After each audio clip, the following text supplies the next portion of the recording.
برادر فرید محفوظ صاحب شکوہ کر رہے تھے کہ مسلمان اپنا کردار نہیں پیش کر رہے ہیں اور کردار میں ان کی غلطی ہو رہی ہے اور وہ پڑھتے نہیں ہیں.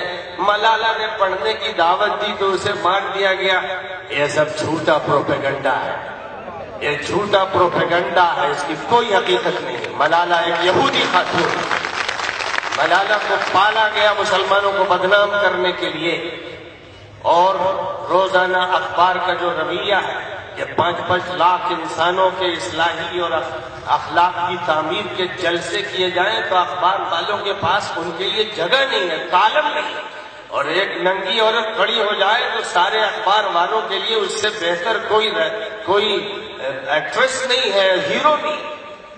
تو یہ تو وہ کردار ہے، اخبار کا کردار، میڈیا کا کردار، الیکٹرانک میڈیا ہو یا پرنٹ میڈیا ہو.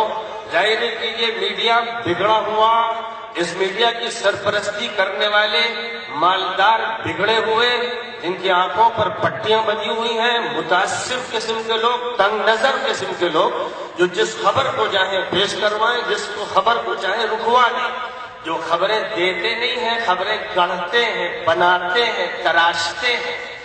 جن کا کام یہ ہے کہ عریانیت کو اور بد اخلاقی کو خوب نمایاں کریں، اخبار کے صفحے پر نمایاں ہو اور بڑے سے بڑے فوٹو دیے جائیں، عریاں عورتوں کے دیے جائیں، ان کے فوٹو دیے جائیں جن سے سیکسول جذبات بھڑکائے جائیں، جن سے نوجوانوں کو آوارہ کیا جائے، جن سے لڑکیوں کو بے پردہ کیا جائے، جن سے انسانوں کو مادر پدر آزاد کر دیا جائے، جن سے کشمکش ذہنی و نفسیاتی و قلبی و روحانی کا ماحول بنایا جائے.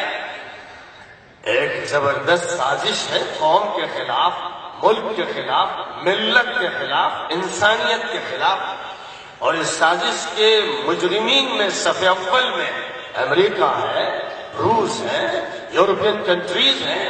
آج آپ دیکھ رہے ہیں کہ روز سینکڑوں انسان قتل کیے جا رہے ہیں شام کی سرزمین پر. عوام، بے گناہ عورتیں، بچے، بوڑھے، نمازی، اسپتال کے مریض، ان پر اوپر سے بمباری انہی کے ملک کی بدماش و مجرم اور قاتل حکومت کر رہی ہے. اور امریکہ جو عراق کو مارنے کے لیے کود پڑا جھوٹ بول کر، اور جس نے افغانستان کی اینٹ سے اینٹ بجا دی اور اپنی دادا گیری دکھاتا رہا، یہاں پر وہ سب سے بزدل بنا ہوا ہے، وہ بھیگی بلی بنا ہوا ہے. اس سے زیادہ کوئی ڈرا ہوا اور سہما ہوا نہیں. اب نہ اسے عدل یاد ہے، نہ انصاف یاد ہے، نہ انسانی حقوق یاد ہے، نہ عورتوں کے حقوق یاد ہے، نہ بچوں کے حقوق یاد ہے.